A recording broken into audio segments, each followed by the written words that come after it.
दोस्तों ये स्टोरी का 47वां भाग है। अगर आपने इस स्टोरी के पिछले वाले भाग नहीं देखे तो मैंने प्लेलिस्ट में मेंशन कर दिया, आप जरूर जा करके चेकआउट करें। सांझ के हाथ जो विवान के चेस्ट पर थे वह तेज धड़कते दिल की धड़कन को अपने हाथों से फील कर रही थी। दिल तो दुगनी तेजी से धड़क रहा था। आफ्टर ऑल या उसकी पहली किस जो थी। दोनों को ऐसा लगा था कि दोनों कुछ भी नहीं कर पा रहे थे। उनके दिमाग ने जैसे काम करना बंद ही कर दिया था। सांझ ना विवान के ऊपर से हट रही थी और ना ही विवान उसे हटाने की कोशिश कर रहा था।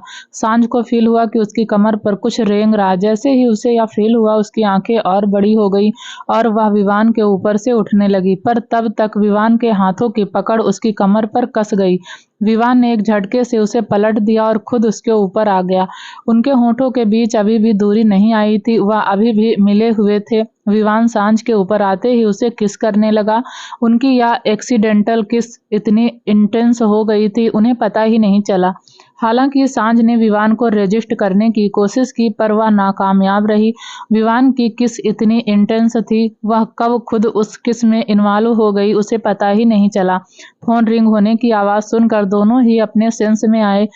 विवान को तो 840 वोल्ट का करंट लगा था। खुद को सांझ के ऊपर देखकर और अपने होठों को सांझ के होठों पर स्टेबल देखकर विवान जल्दी से उसके ऊपर से उठकर खड़ा हो गया। सांझ उसे तो कुछ समझ नहीं आया अभी अभी उसके साथ हुआ क्या। विवान ने बिना सांझ की तरफ देखे कॉल रिसीव करते हुए रूम से बाहर चला गया।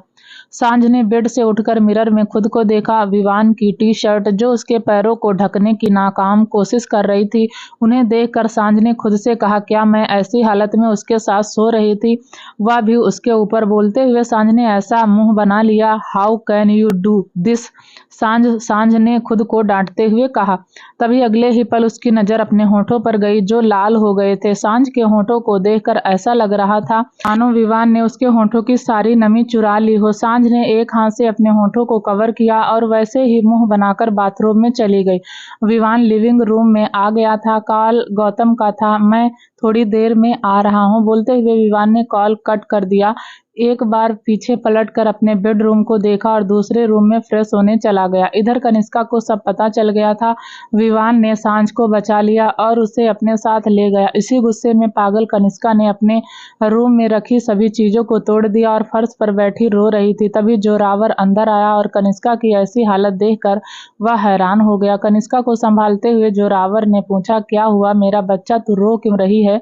कनिष्का ने रोनी आवाज में कहा, I don't know dad and I also don't want to know that how much important her you are just want to her dad. बोलते हुए कनिष्का रोए जा रही थी। जोरावर को सांझ, कनिष्का और विवान के बारे में कुछ नहीं पता था तो उसने फिर से पूछा। जोरावर को इतना समझ आ गया था कनिष्का सांझ के बारे में बोल रही है तो उसने पूछा। कनिष्का ने जवाब देते हुए कहा, डैड वह ब्लडी पुलिस गर्ल मेरे और विवान के बीच आ रही है। वह सिर्फ मेरा है, he is only mine, I can not share him with any one. वह सिर्फ मेरा है डैड, वह मुझे चाहिए। कनिष्का रोते हुए अपनी बात जोरावर के सामने रख रही थी। कनिष्का की बातों से साफ पता चल रहा था वह विवान के लिए पागल है। इनफैक्ट वो विवान को कोई चीज समझती है जिस पर सिर्फ उसका हक है। जोरावर ने कनिष्का को शांत करते हुए कहा, don't worry and will be use. सांझ जब फ्रेश होकर बाहर आई तो उसने फिर से विवान की टी शर्ट पहनी थी क्योंकि उसके पास पहनने के लिए कोई कपड़े नहीं थे। सांझ ने पूरा फ्लैट देख लिया पर उसे विवान कहीं नहीं दिखा। तभी उसकी नजर लिविंग रूम में टेबल पर रखे नोटबुक पर गई। मैं बाहर जा रहा हूँ, जब तक वह वापस नहीं आ जाता तुम फ्लैट में ही रहोगी। मैंने बाहर से लॉक किया है और की मेरे पास है। यह विवान का नोट था जो उसने सांझ के लिए छोड़ा था। क्या राक्षस पागल हो गया है या मुझे फ्लैट में बंद करके कैसे जा सकता है, सांझ ने झल्लाते हुए कहा।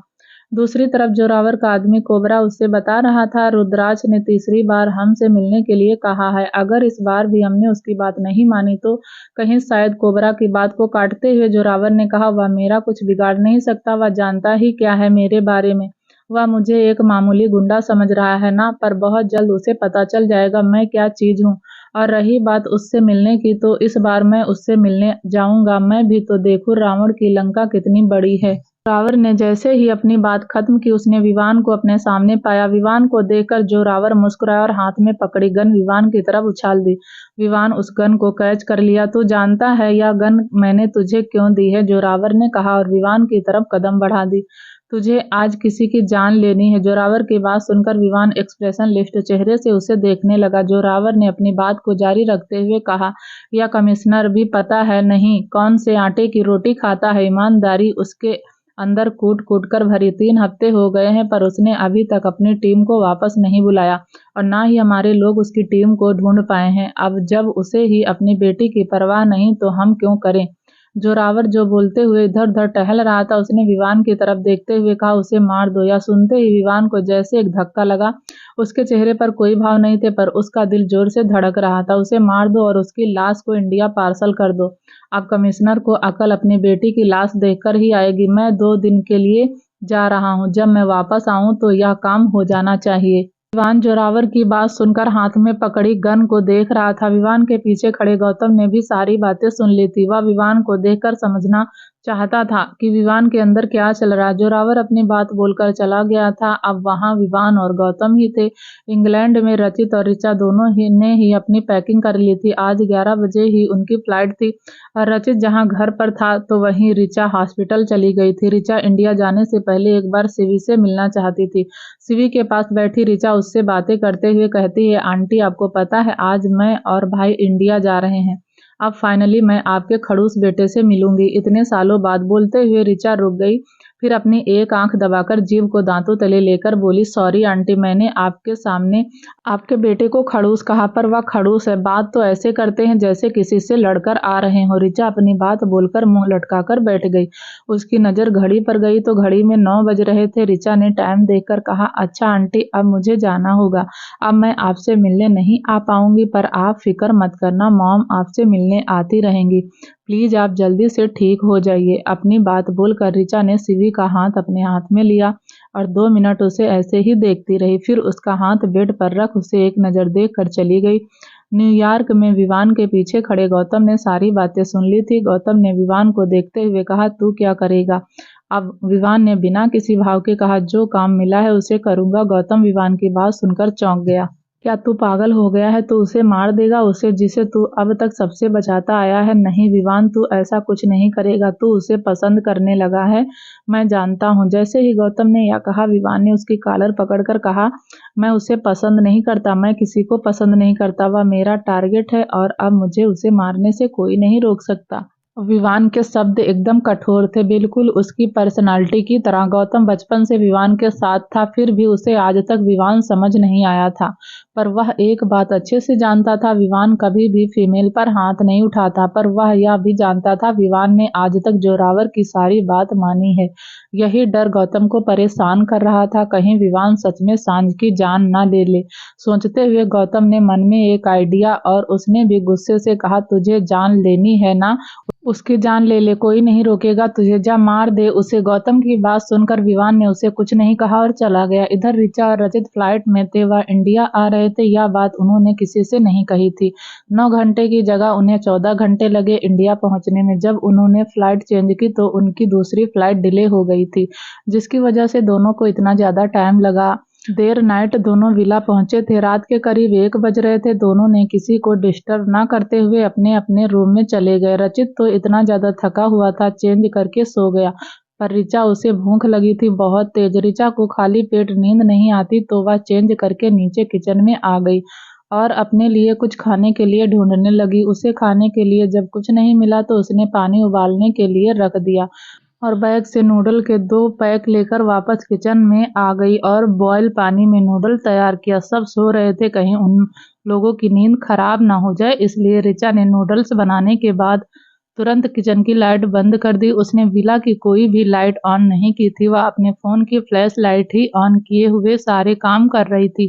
हॉल में आकर ऋचा ने नूडल्स को टेबल पर रख दिया। वह फोन को किसी चीज के सहारे खड़े करने की कोशिश में लगी थी, तभी वह आराम से हल्की रोशनी में नूडल्स खा सके और अपने पेट में उछल कूद कर को शांत कर सके। ऋचा ने जैसे ही अपने मोबाइल को स्टैंड के सहारे खड़ा किया, किसी ने उसके ऊपर चादर डालकर उसे पीछे से अपनी बाहों में भर लिया। ऋचा जो चादर के अंदर थी वह डर गई थी। उसे लगा कोई चोर विला में घुस आया है और उसे जगह देख कर उस पर हमला कर दिया। तो वहीं जिस शख्स ने ऋचा के ऊपर चादर डालकर उसे पकड़ा हुआ था वह भी ऋचा को चोर ही समझ रहा था। सही समझे, यह शख्स कोई और नहीं रूहान ही था। रूहान को प्यास लगी थी, वह पानी पीने के लिए उठा पर उसके रूम में पानी नहीं था। रूहान जब नीचे आ रहा था पानी लेने के लिए तभी उसे किचन की लाइट ऑन दिखी, फिर लाइट ऑफ हो गई। फोन की फ्लैश लाइट देखकर रूहान को लगा कोई चोर घुस आया है। पहले तो रूहान को लगा शायद झरना है, पर उसे झरना का प्रॉमिस याद आया। वह तुरंत वापस अपने रूम में गया और चादर ले आया। रूहान ने उस चादर को ऋचा के ऊपर डाल उसे कसकर पकड़ लिया। ऋचा रूहान की बाहों में कसमसा रही थी तो वही रूहान ने ऋचा को पकड़े हुए ही मन खुद से कहा, यह चोर इतना पतला और कमजोर क्यों लग रहा है? क्या यह कुछ खाता नहीं? ऋचा ने कसमसाते हुए कहा, छोड़ो मुझे, अरे छोड़ो। देखो तुम जो कोई भी हो ना, मैं छोड़ूंगी नहीं तुम्हें। मैं भाई से तुम्हारी शिकायत करूंगी। रूहान ऋचा की बात सुनकर सोचने लगा, या तो एक लड़की है पर यह है कौन? बातों से तो चोर नहीं लग रही। देखो मैं तुम्हें छोड़ रहा हूँ पर अगर तुमने भागने की कोशिश की तो मैं तुम्हें रस्सी से बांध दूंगा। यह आवाज तो जानी पहचानी लग रही है, ऋचा ने सोचते हुए खुद से कहा। रूहान ने ऋचा को छोड़ दिया और चादर हटाने लगा। ऋचा को उस वाले शख्स का चेहरा देखने की इतनी ज्यादा जल्दी थी तो वह बिना वार्निंग के पीछे मुड़ी। रूहान उसके ऊपर से चादर हटा ही रहा था कि ऋचा के अचानक ऐसे मुड़ने से और हाथ चलाने से उसके कदम लड़खड़ा गए। रूहान ऋचा को लेकर वहीं काउच पर गिर गया। ऋचा का चेहरा अभी भी चादर से ढका हुआ था। रूहान ने एक हाथ से चादर हटाया, उसका एक हाथ ऋचा की कमर में था। जैसे ही चादर ऋचा के चेहरे से हटी दोनों फ्लैश लाइट की रोशनी में एक दूसरे का चेहरा देखकर हैरान रह गए। जिस चेहरे को देखने के लिए दोनों की आंखें तरस रही थी आज वह चेहरा दोनों के सामने था। बिना पल के झपकाए दोनों एक दूसरे को देख रहे थे। ना जाने इस लम्हे का उन्हें कब से इंतजार था। वह लम्हा आज आया था। वह भी ऐसे, यह लड़की यहाँ कब आई और किसी ने बताया क्यों नहीं मुझे? ऋचा की आंखों में देखते हुए रूहान ने खुद से ही कहा, या तो डे बाय डे और भी ज्यादा हैंडसम होते जा रहे हैं। ऋचा ने रूहान को देखते हुए मन ही मन खुद से कहा। ऋचा के मुंह से धीरे से निकला और उसके चेहरे पर दर्द दिखने लगा। रूहान आवाज सुनकर अपनी सोच की दुनिया से बाहर आते हुए बोला, क्या तुम ठीक हो?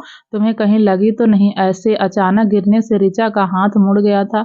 रूहान को देखने में वह यह भूल गई थी पर जब उसे ज्यादा दर्द होने लगा तो ऋचा के मुंह से आह निकल गई। ऋचा के चेहरे पर दर्द देखकर रूहान जल्दी से उसके ऊपर से हट गया और ऋचा को बैठने में हेल्प करने लगा। ऋचा ने एक हाथ में अपना दूसरा हाथ पकड़ा हुआ था और उसे हल्के हल्के दबा रही थी। रूहान ऋचा को दर्द में देखकर फर्स्ट एड ले आया। उसने पहले ऋचा के हाथ पर ऑइंटमेंट लगाया। रूहान का उसे छूना था कि ऋचा के पूरे शरीर में सिरहन होने लगी। रूहान के दिल में भी हलचल हो रही थी।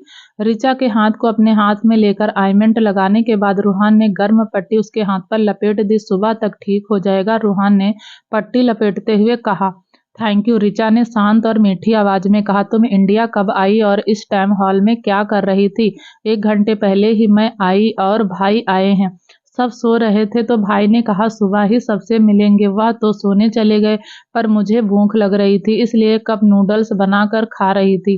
ऋचा ने क्यूट सा फेस बनाकर टेबल पर रखे कप नूडल्स की तरफ इशारा करते हुए कहा।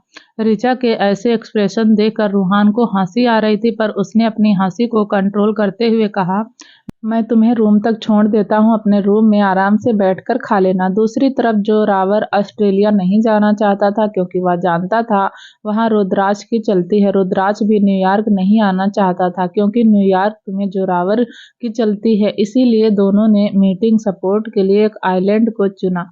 दोनों ही अपने आदमियों के साथ उस आइलैंड पर पहुंचे। दोनों एक दूसरे के सामने बैठे थे और दोनों के पीछे उनके आदमी खड़े थे। ऐसा भी क्या हो गया? द माफिया किंग रुद्राज को जोरावर की याद आ गई। जोरावर की बात पर रुद्राज धीरे से मुस्कुरा और कहा, बहुत गलतफहमी पाल रखी है तूने जोरावर। अच्छा, या गलतफहमी तो तू ही बता दे, रियलिटी क्या है? हम सब एक ही कैटेगरी के हैं। हम सबका एक एक शहर है जिस पर हमारी हुकूमत चलती है, तो फिर क्यों हम आपस में लड़कर एक दूसरे को ही नुकसान पहुंचा रहे हैं? तो तू डर गया मुझसे? तुझे कहीं ऐसा तो नहीं लग रहा मैं तेरी जगह ले लूंगा? जोरावर की बात पर रुद्राज फिर से मुस्कुराया और कहा, सपने वही देखा कर जोरावर जो सच हो सके। न्यूयॉर्क में पूरा दिन निकल गया पर विवान फ्लैट नहीं आया। सांझ टीवी देख देख कर बोर हो गई थी। इधर विवान को जैसे ही ख्याल आया उसने सांझ को फ्लैट में लॉक किया हुआ है और चाबियां उसके पास हैं, वह याद करते ही फ्लैट आ गया। सांझ ने जब विवान को अपने सामने देखा तो वह खुश हो गई। तुम आ गए, सांझ ने कहा और एक कप विवान के सामने टेबल पर रखते हुए बोली, तुम पूरे दिन घर नहीं आए और मैं बैठे बैठे बोर हो गई थी, इसलिए मैंने यह बनाया। एक बार मम्मा को देखा था यह बनाते हुए, पता नहीं कैसा बना है, तुम टेस्ट करके बताना। सांझ ने विवान से पूछा पर विवान ने कुछ नहीं कहा। उसके दिमाग में तो अभी भी जोरावर की कही बातें चल रही थी, साथ ही उसका दिल जोर से धड़क रहा था। उसे उन बातों के बीच सांझ और उसके बीच हुई किस भी याद आ रही थी। और विवान का दिल और दिमाग दोनों आपस में बुरी तरह लड़ रहे थे। जब उसका दिल कहता था वह सांझ को प्रोटेक्ट करे, उसे छोड़ दे, उसी पल जोरावर के कहे शब्द उसके कानों में गूंजने लगते, उसे मार दो। विवान धीरे धीरे सांझ की ओर बढ़ा। सांझ बोले जा रही थी, उसे तो पता ही भी नहीं था विवान उसकी कोई भी बात नहीं सुन रहा है। सांझ बोलते हुए पीछे मुड़ी तो विवान उसके सामने खड़ा था, उसके करीब। सांझ एक सेकंड के लिए उसे देखकर डर गई। विवान ने सांझ की आंखों में देखते हुए कमर से गन निकालकर सांझ के माथे पर रख दी। एक आदमी वेंटिलेटर पर था, उसके चारों तरफ मशीनें थी, मानो वह उन मशीनों के सहारे ही जिंदा हो। एक आदमी जो आंखों में उसके उठने की उम्मीद लिए उसे देख रहा था। उसने उसे देखते हुए मन ही मन खुद से कहा, कब तक आप ऐसे ही लेटे रहेंगे और कितना टाइम लेंगे आप? 20 साल हो गए हैं, अब तो जाग जाइए। कुछ समय पहले विवान ने अपनी कमर से गन निकालकर सांझ के माथे पर रख दी।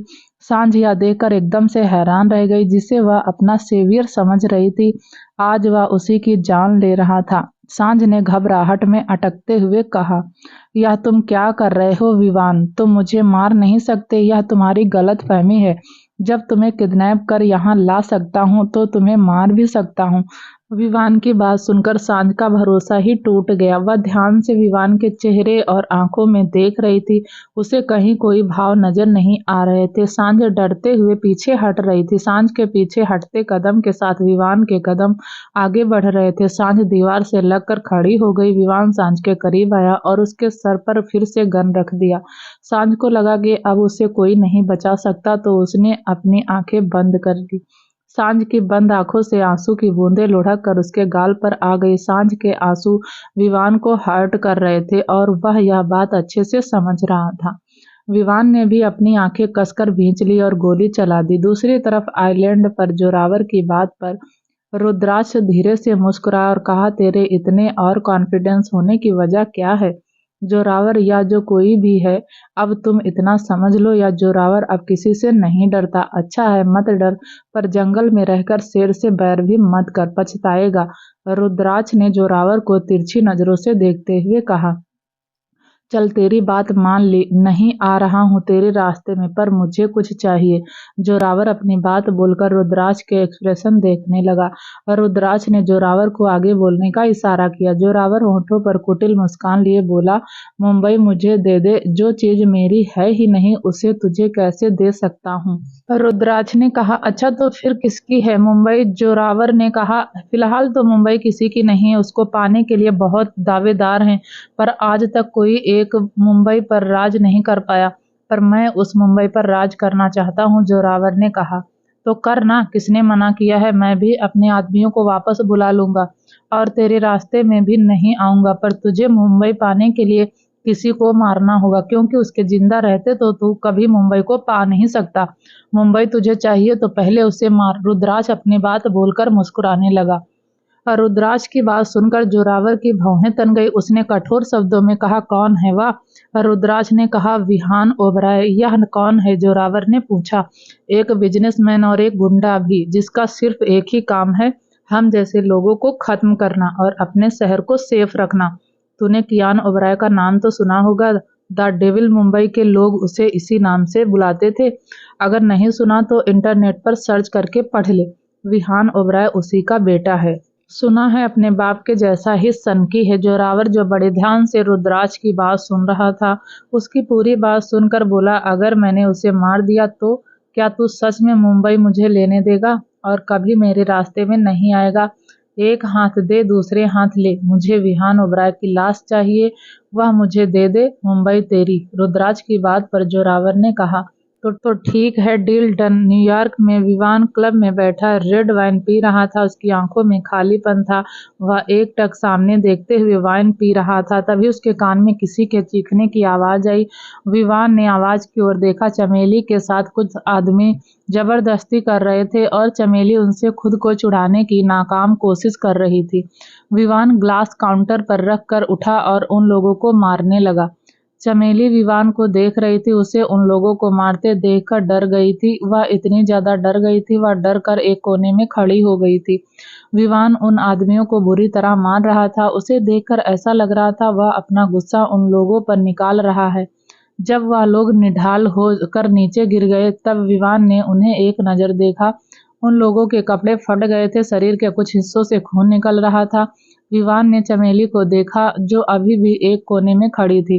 विवान चमेली के पास गया और उससे कहा, जब तुम्हें इन लोगों से इतनी ही प्रॉब्लम है तो तुम यह काम कर ही क्यों रही हो?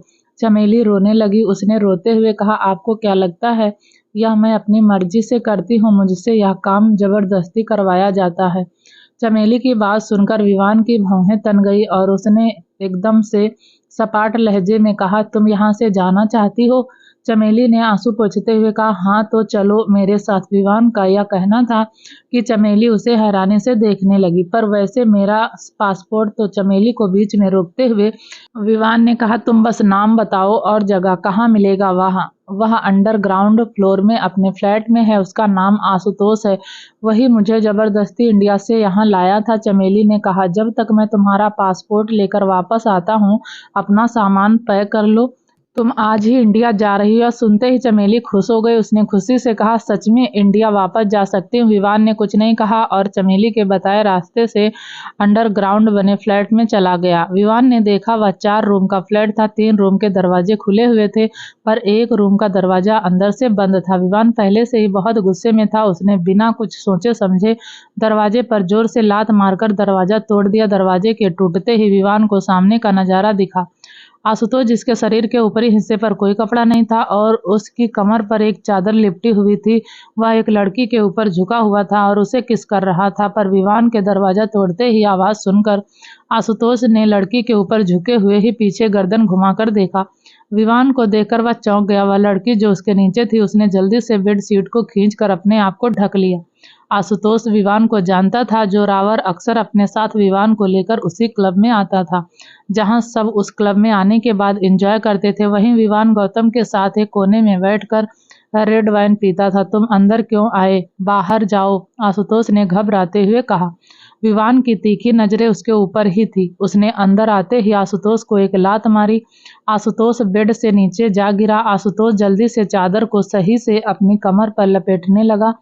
विवान के उसे ऐसे मारने से चादर खुल गई थी पर उसने चादर को जल्दी से संभाल लिया। विवान को आशुतोष को मारते देखकर वह लड़की जल्दी से अपने आप को बेडशीट से कवर करते हुए रूम से निकल गई। इधर आशुतोष की हालत खराब हो गई थी। वह अपने ऊपर खड़ा भी नहीं हो पा रहा था। चमेली का पासपोर्ट चला गया। विवान चमेली को लेकर एयरपोर्ट आ गया था। चमेली ने अपने नाचने वाले कपड़े नहीं पहने थे। उसने एक ब्लू कलर की जीन्स और एक टॉप पहना हुआ था। विवान की नज़र साइड में चेयर पर बैठी सांझ पर गई। उसकी आंखों से अभी भी आंसू निकल रहे थे। गौतम उसके पास ही बैठा था। फ्लैशबैक, विवान की गन सांझ के सर पर थी। उसने अपनी आंखें बंद कर ली थी। सांझ की आंखों से आंसू निकल रहे थे। विवान ने भी एक नज़र सांझ को देखकर अपनी आंखें बंद कर ली। उसकी उंगली ट्रिगर पर थी पर उसके हाथ आज पहली बार किसी की जान लेते हुए कांप रहे थे। उसने गोली चलाते हुए गन को ऊपर कर दिया। विवान सांझ के बहुत करीब खड़ा था। गोली चलने की आवाज सुनकर सांझ विवान के गले लग गई और रोने लगी। विवान ऐसे ही बिना किसी इमोशन के खड़ा रहा। सांझ के हाथ विवान की शर्ट को कसकर पकड़े हुए थे। विवान ने सांझ को खुद से दूर किया और सांझ की आंखों में देखने लगा। सांझ की आंखों में बहुत सारे सवाल थे पर विवान उन सवालों के जवाब नहीं देना चाहता था। गौतम भी विवान के पीछे पीछे आ गया था। विवान ने सांझ को नहीं मारा, यह देखकर गौतम बहुत खुश था। विवान सांझ को एक नज़र देखकर जाने लगा और जाते हुए बोला, इसे आज ही वापस इंडिया भेज दो। गौतम विवान की बात मानकर सांझ को लेकर एयरपोर्ट आ गया। सांझ के मन में बहुत सारे सवाल थे जिसके जवाब सिर्फ विवान ही उसे दे सकता था। सांझ इन्हीं सब के बारे में सोचते हुए रोए जा रही थी। वह जाने से पहले एक बार विवान को देखना चाहती थी, पर यह हक भी विवान ने उसे नहीं दिया। एयरपोर्ट में बैठी सांझ विवान के बारे में सोचते हुए रोए जा रही थी। Flashback and. गौतम विवान को देखकर उठ गया और उसके पास आते हुए बोला, तूने 2 टिकट क्यों कहा लेने के लिए? बोलते हुए गौतम की नज़र चमेली पर गई। चमेली वह भी इंडिया जा रही थी। विवान ने कहा। गौतम की आवाज़ सुन सांझ ने भी विवान की तरफ देखा। विवान को देखकर उसके दिल को सुकून मिल गया। वह नम आंखों से विवान को देख रही थी, पर विवान उसे इग्नोर करते हुए इधर उधर देख रहा था। गौतम ने चमेली को सांझ के पास बैठने के लिए कहा और विवान से बातें करने लगा। अब तक सांझ की नज़र सिर्फ विवान पर थी, इसलिए उसने चमेली को अनदेखा कर दिया। पर चमेली को बगल बैठते देख गौतम और उसकी बातें सुनकर सांझ ने मन ही मन खुद से कहा, यह लड़की कौन है और राक्षस इस लड़की के साथ क्यों आया है यहाँ? क्या यह लड़की इस राक्षस की गर्लफ्रेंड? नहीं नहीं, इसकी गर्लफ्रेंड नहीं हो सकती। एक काम करती हूँ, इसी से पूछती हूँ। विवान को देखकर सांझ का रोना बंद हो गया था और चमेली को देखकर आंखों में आंसू की जगह जेलसी ने ले ली थी। सांझ ने खुद से ही सवाल जवाब करते हुए चमेली से पूछा, तुम कौन हो और यह क्या लगते हैं तुम्हारे? सांझ की बात सुनकर चमेली ने विवान को खोए हुए अंदाज में देखते हुए कहा, सब कुछ लगते हैं या मेरे क्या? सांझ ने चौंकते हुए कहा। सांझ के ऐसे जोर से बोलने पर चमेली ने विवान से नजर हटाकर उसे देखा और अपनी बात को संभालते हुए बोली, वाह विवान जी हमारे सेवियर हैं। ओह सेवियर, सांझ ने बोलते हुए वह वर्ड कुछ ज्यादा लंबा खींच दिया। सांझ की नज़र चमेली पर ही टिकी थी। वह चमेली को घूर रही थी क्योंकि चमेली की नज़र एकटक विवान को देख रही थी। तुम भी इंडिया जा रही हो? सांझ ने पूछा। चमेली ने विवान पर नजरें गड़ाए हुए ही कहा, हाँ। अरे बस भी कर, कितना करेगी, उसे नजर लग जाएगी, बेचारा बीमार हो जाएगा। सांझ ने मन ही मन खुद से कहा। अब सांझ से रहा नहीं जा रहा था तो उसने रूड टोन में चमेली से कहा, तुम उसे ऐसे क्यों देख रही हो? पता नहीं फिर कभी उन्हें देखने का मौका मिले ना मिले, इसलिए जी भर के देखना चाहती हूँ और उनका चेहरा अपनी आंखों में समा लेना चाहती हूँ। चमेली का यह कहना था कि सांझ का गुस्सा उसके कंट्रोल से बाहर हो गया और उसने गुस्से से कहा, उसे देखना बंद करो, वह तुम्हारी प्रॉपर्टी नहीं है। बोलते हुए सांझ चमेली के सामने खड़ी हो गई। सांझ की इस हरकत पर चमेली उसे अजीब नजरों से देखते हुए बोली, तुम्हें क्यों फर्क पड़ रहा? तुम्हारे कौन लगते हैं? वह कुछ भी लगता हो, मैं तुम्हें क्यों बताऊं? सांझ ने कहा।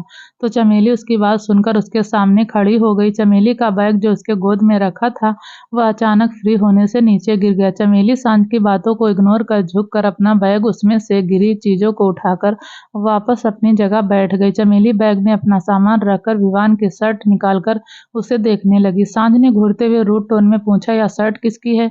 चमेली ने शर्ट को देखते हुए खोए हुए अंदाज में कहा, विवान जी की।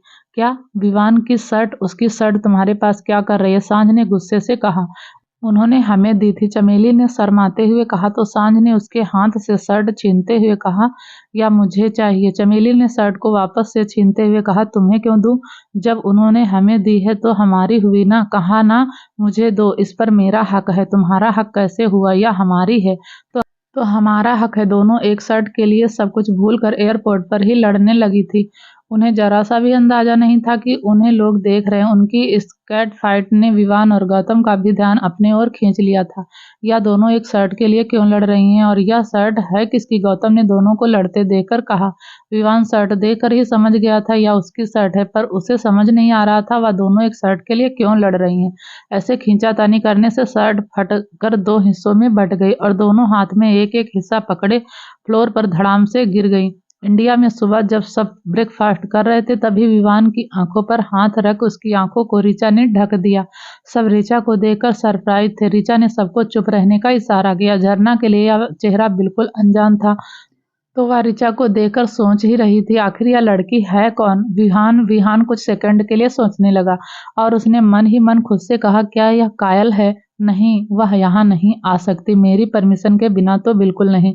फिर यह कौन? ऋचा। विहान ने धीरे से कहा, भाई आपको पता कैसे चल जाता है? मुझे तो लगा आप मुझे कायल समझेंगे। अच्छा, तुम्हें लगता है मैं तुम दोनों को पहचान नहीं सकता? तुम दोनों लोग कब आए? आंसू ने स्टेयर्स से नीचे आ रहे रचित को देखकर कहा, कल रात आए आंटी, जब आप सब घोड़े बेचकर सो रहे थे। ऋचा ने कहा। फिर आंसू की इंजरी देखकर आगे बोली, आंटी को यह चोट कैसे लगी? यह सब छोड़ो, तुम यह बताओ भाई कैसे हैं आपके? भाई भाई पहले के जैसे ही गुस्से में है। अगर वह अभी भी गुस्सा है तो तुम दोनों को यहाँ आने की परमिशन कैसे मिली? आंसू ने पूछा।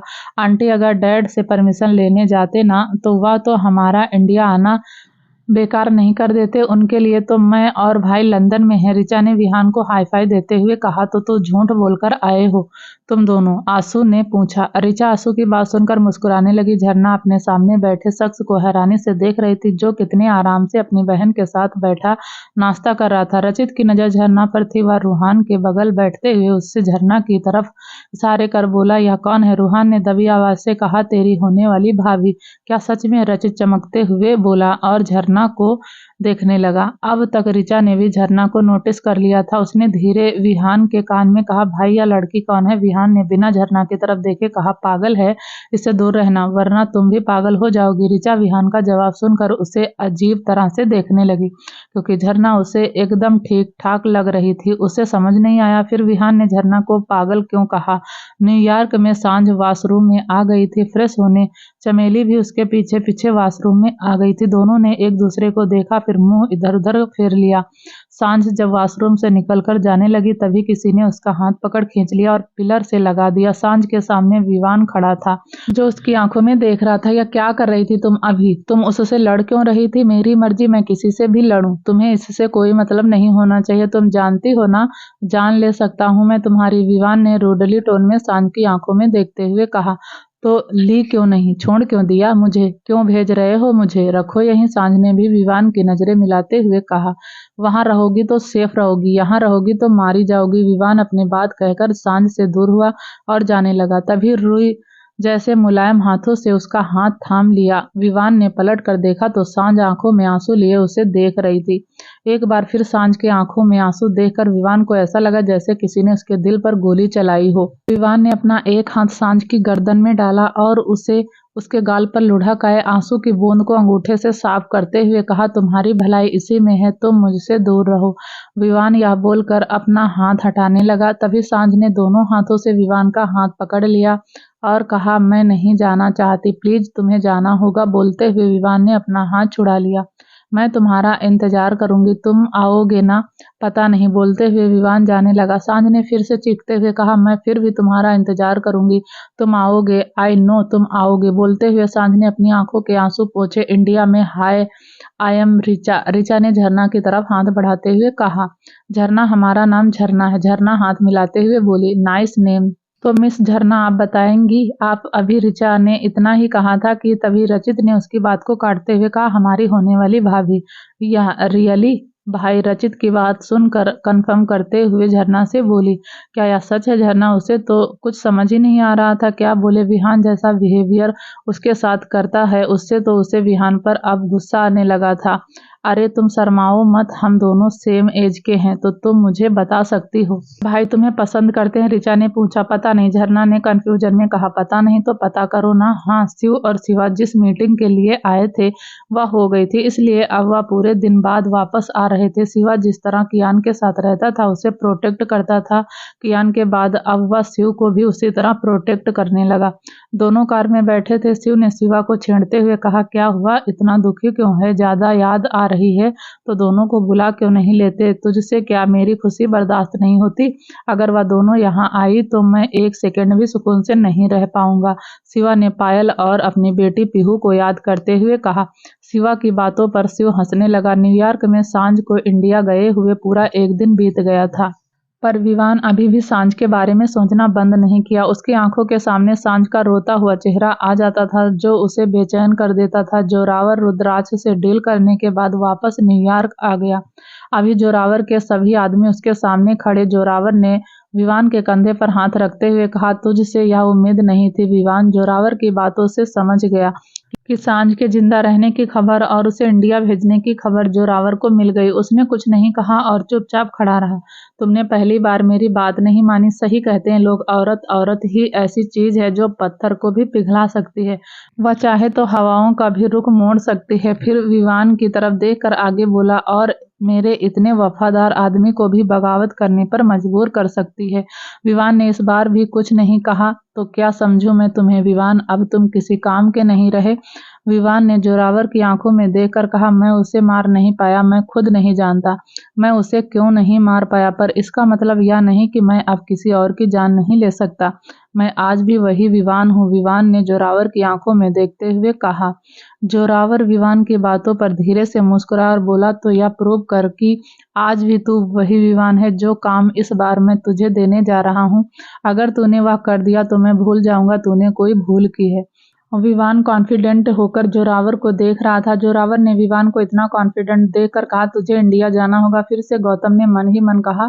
जोरावर ने अपनी बात को जारी रखते हुए आगे कहा, तुझे इंडिया जाकर विहान ओबराय को मारना होगा और उसकी लाश को यहाँ लाना होगा। इंडिया में पूरा 1 महीना बीत गया था, पर सांझ की अभी तक कोई खबर नहीं मिली थी। जोरावर ने उसके साथ क्या किया क्या नहीं किया, अभिनव को इस बारे में कोई खबर नहीं थी। अभिनव जोरावर की शर्त के आगे नहीं झुका था, क्योंकि वह जानता था अगर उसने जोरावर की बात मान ली तो जोरावर सांझ को मार देगा। जब तक वह उसकी बात नहीं मानता तब तक सांझ जिंदा तो रहेगी।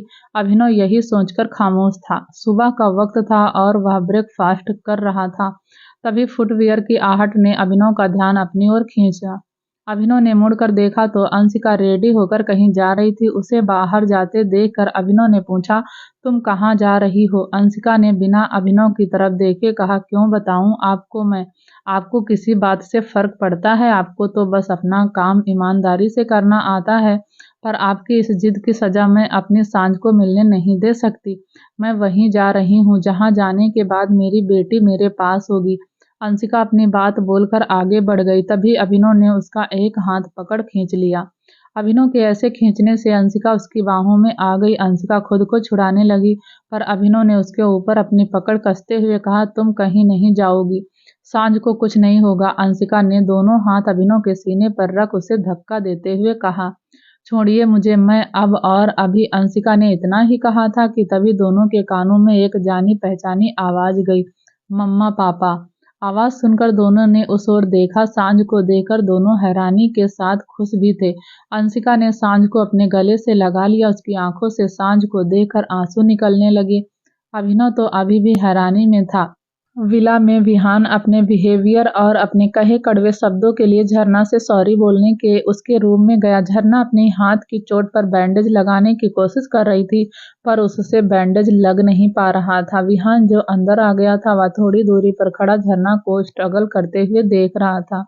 विहान झरना के पास गया और उसके हाथ से बैंडेज लेकर उसकी चोट पर लगाते हुए कहा, अब कैसी हो तुम? झरना को अपने कान पर विश्वास नहीं हुआ। उसने मन ही मन खुद से कहा, क्या हमने सही सुना या हीरो हमारी परवाह कर रहा है? झरना को कुछ बोलते ना देखकर विहान ने आगे कहा, कुछ याद है तुम्हें उस दिन के बारे में? वह लोग तुम्हें कहाँ ले गए थे? झरना अपनी सोच से बाहर आते हुए बोली, हमारे आंखों पर काले रंग की पट्टी बंधी थी। बोलते हुए वह उस दिन को याद करने लगी। फिर सोचते हुए आगे बोली, पर जब उन लोगों ने हमारी आंखों से पट्टी हटाई तो हमने खुद को एक घर में पाया। वह घर बहुत बड़ा था। इसके अलावा और कुछ याद है? विहान ने पूछा। हाँ, वहाँ बहुत सारे आदमी थे। उन सबने एक जैसे कपड़े पहने हुए थे, काले रंग के। देखने में वह हमें इतने अच्छे नहीं लग रहे थे, पर एक बंदा था, हाँ वह अच्छा था। उसके लुक्स काफी अच्छे थे। आंखों पर काला चश्मा, हाथ में गन, हीरो टाइप था वह। विलन झरना जो बोलने में इतना खो गई थी। विहान उसकी बातों पर उससे घूर कर देख रहा था। जैसे ही झरना ने विहान की आंखों की गर्मी को महसूस किया और उसे देखा तो वह चुप हो गई। विहान ने मन ही मन खुद से कहा, नौटंकीबाज, ना जाने कितने ही लोग इसे अच्छे लगते हैं और बोलते हैं मुझे प्यार करती, ड्रामेबाज लड़की। झरना को एहसास हो गया था उसने फ्लो में विहान के सामने किसी और लड़की की तारीफ की है। तो उसने जल्दी से बात को बदलते हुए कहा, वह हम यह कह रहे थे वह ठीक ठाक था, पर अच्छा नहीं था। मैंने तुमसे कुछ कहा नहीं ना? तो फिर एक्सप्लेन क्यों कर रही हो? मुझे फर्क नहीं पड़ता, तुम किसी को भी पसंद करो। विहान ने जैसे ही यह कहा, झरना ने तपाक से कहा, हमें कहीं से जलने की बू आ रही है। आपको आ रही है क्या? झरना की बात सुनते ही विहान उसे खा जाने वाली नजरों से देखने लगा। तो वहीं झरना स्माइल करने लगी। अभी विहान झरना को कोई अच्छा सा जवाब देता कि उससे पहले ही झरना का फोन रिंग हुआ। झरना ने देखा कॉल उसी लड़के की थी जिसके साथ झरना ने क्लब में परफॉर्म किया था। झरना ने विहान को एक नज़र देखकर कॉल रिसीव किया।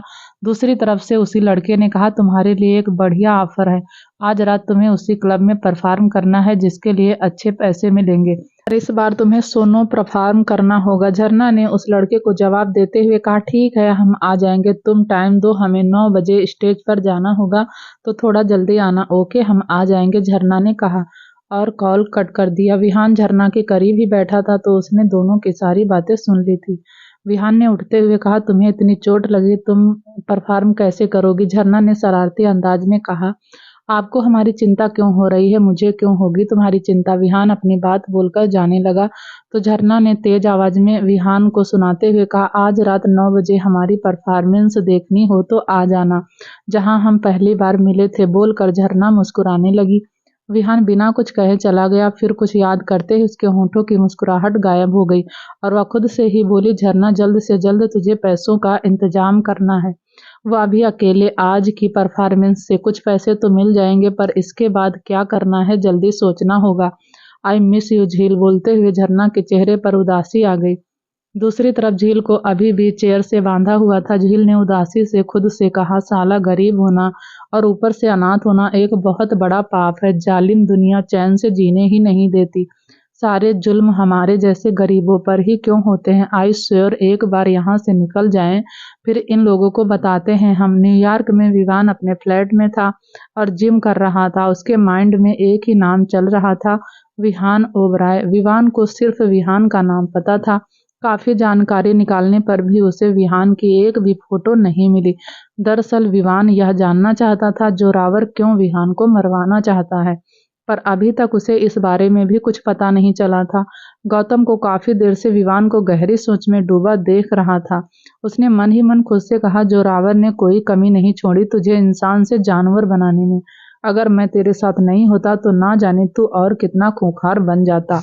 यह सब इसलिए बोल रहा था क्योंकि जब भी जोरावर विवान को किसी का मर्डर करने के लिए कहता था, उसके लिए कोई हाइट लड़ने के लिए कहता, गौतम उन लोगों की सारी इन्फॉर्मेशन पहले ही निकाल लेता था और जो बेगुनाह होते थे उन्हें बचा लेता था। गौतम नहीं चाहता था विवान के हाथ से कोई बेगुनाह मारा जाए। अब तक विवान ने जितने लोगों को भी मारा था वह सब के सब क्रिमिनल थे। थैंक्स सांझ, तुम्हारे विवान की जिंदगी में आने से बहुत फर्क पड़ा है। पहली बार विवान ने जोरावर का दिया काम नहीं किया, उसके अगेंस्ट जाकर तुम्हें इंडिया भेज दिया।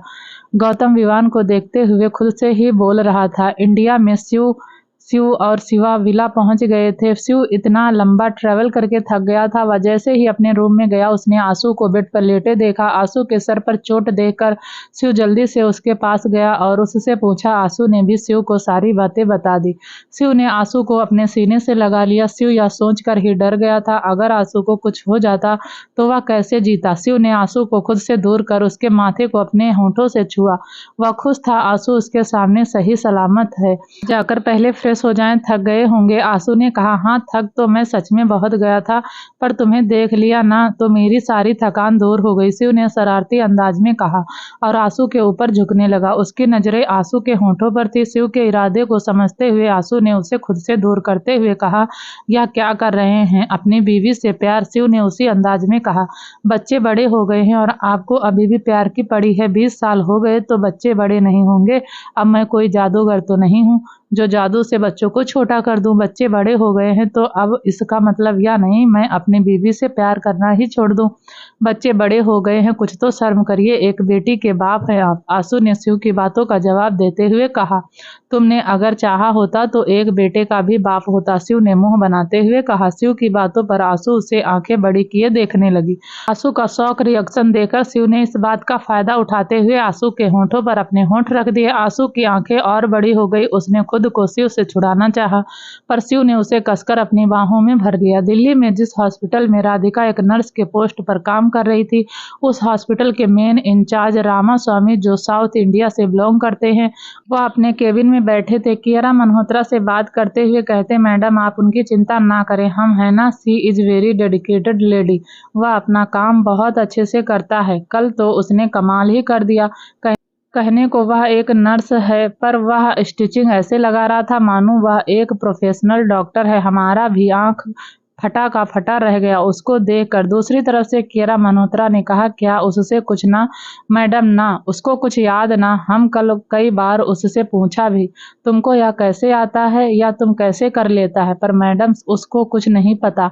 वह बोला उसको खुद नहीं पता उसने यह कैसे किया। देखिए मिस्टर रामस्वामी, मैंने बहुत भरोसे के साथ आपको यह जिम्मेदारी सौंपी है, आप उनका अच्छे से ख्याल रखना। यू डोंट वरी मैडम, मैं इधर है ना, मैं उसका अच्छे से ख्याल रखेगा। रामास्वामी ने कियारा मल्होत्रा की बात को बीच में काटते हुए कहा, thank you so much mister Ramaswami, आपको नहीं पता आपने मेरी कितनी बड़ी प्रॉब्लम सॉल्व की है। मेंशन नॉट मैडम जी, रामास्वामी ने हंसते हुए कहा। कॉल पर बात करने के बाद रामास्वामी ने एक नर्स को राधिका को बुलाने के लिए भेजा। वह नर्स कुछ देर बाद वापस आई तो उसे अकेले देखकर रामास्वामी ने कहा, तुम अकेला क्यों आया है? तुमको राधिका को लाने को बोला था ना? नर्स ने डरते हुए कहा, सर राधिका तो चली गई। राधिका चला गया? कहाँ चला गया? राधिका कल तो यहीं था। सर आज सुबह सर राधिका ने एक टेस्ट दिया था हेड नर्स का और उसने वो टेस्ट पास कर लिया। नहीं टॉप किया है उसमें, उसका सिलेक्शन प्रोफेशनल नर्सेज की टीम में हो गया और अभी वह एम्स में है। नर्स ने पूरी बात समझाते हुए कहा, अब हम मैडम को क्या बोलेगा? यह प्रोग्रेस तो राधिका के लिए अच्छा है, पर हम मैडम को क्या बोलेगा? रामास्वामी ने सोचते हुए खुद से कहा। मुंबई में विहान अपने रूम में था। उसके हाथ में ब्लैक कॉफी का मग था और कान में ब्लूटूथ लगा था, जिससे वह अपने असिस्टेंट से बात करते हुए कहता है, क्या तुमने वह काम किया? सर कल सुबह तक आपको पूरी इन्फॉर्मेशन मिल जाएगी।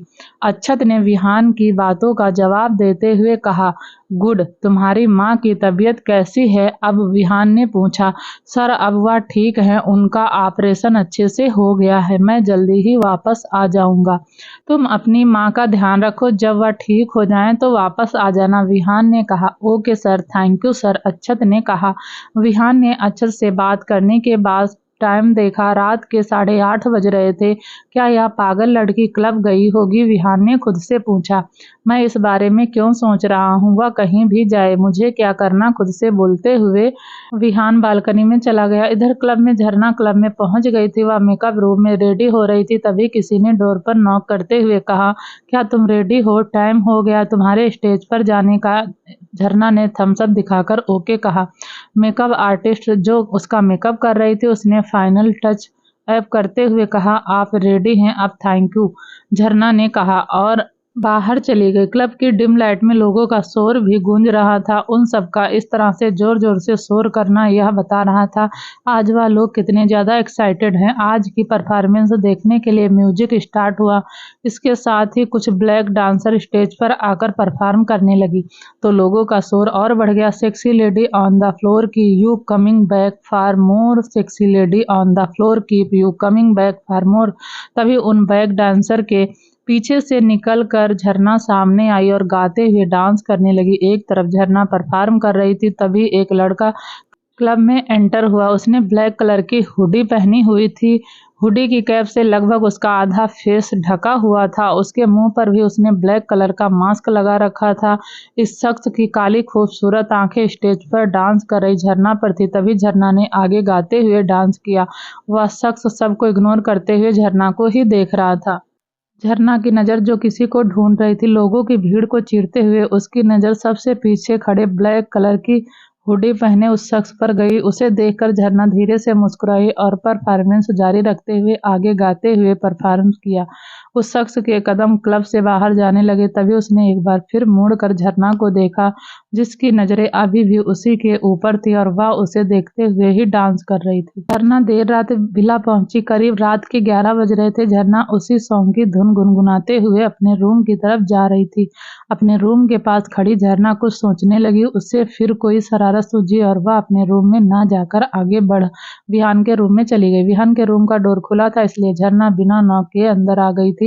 बालकनी में विहान को खड़े देखकर झरना ने उसके पास जाते हुए कहा, तो कैसी लगी तुम्हें आज मेरी परफॉर्मेंस? आवाज सुनकर विहान ने पलट कर देखा। झरना होठों पर शरारत भरी मुस्कान लिए विहान को देख रही थी। विहान ने कुछ नहीं कहा और बालकनी से रूम में आ गया। विहान का हाथ पकड़ झरना ने उसे रोकते हुए कहा, ओए हीरो, अब यह मत कहना तुम आए नहीं थे। विहान ने झरना से अपना हाथ छुड़ाकर उससे दूर होते हुए कहा, तुम्हारी बहन कल तुम्हारे साथ होगी। विहान की यह बात सुनकर झरना की आंखों में चमक आ गई।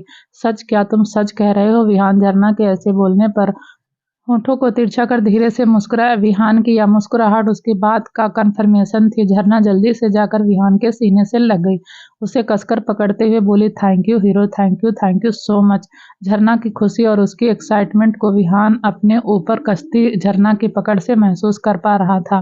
पर इस बार विहान ने झरना को खुद से दूर नहीं किया। जहां एक तरफ झरना विहान के गले लगकर खुश थी, तो वहीं दूसरी तरफ सांझ रूम में बेड पर लेटी विवान को याद कर रही थी।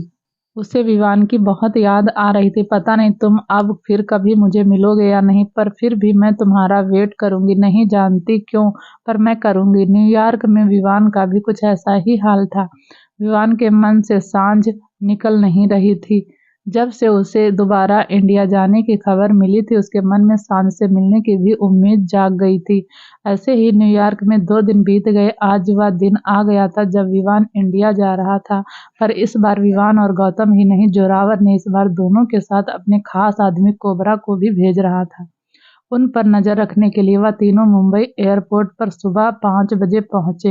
विवान पहली बार मुंबई आया था। वह तीनों होटल में बुक अपने अपने रूम में चले गए। इधर विहान और रूहान दोनों ने अपने कुछ आदमियों के साथ उसी जगह गए जहां की लोकेशन अक्षत ने विहान को भेजी थी। वह रुद्र के आदमियों का पहरा था, पर विहान रूहान ने अपनी गन निकाल कर गोलियों की बारिश करते हुए अंदर चले गए। उनके आदमी बाहर रुद्र के आदमी से लड़ने लगे।